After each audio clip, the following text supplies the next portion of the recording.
Labai gerai. Reikia pasienio važiuoti daug maž? Čia viskas vieta. Ai, viskas vieta, ne?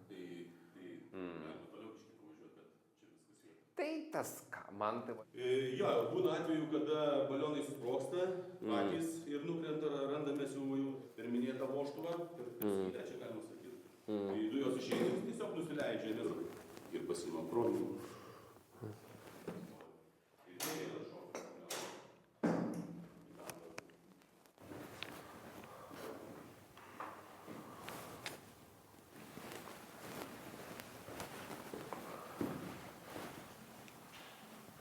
Čianais mūsų, kaip sakant, iš tarnybinio gyvenimo sulaikyti, nuleisti, priverstinai nutupdyti dronai.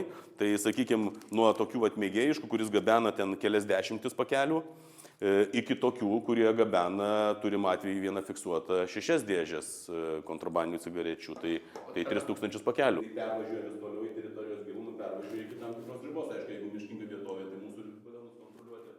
Aš čia kodėl paklausiu, nes aš tiesiog esu savo reportažo scenarijų suplanavęs ir aš jūsų apie tai paklausiu, dar nežinau, kurioje vietoje, kad tiesiog yra tokia, žinom, kad jeigu anksčiau...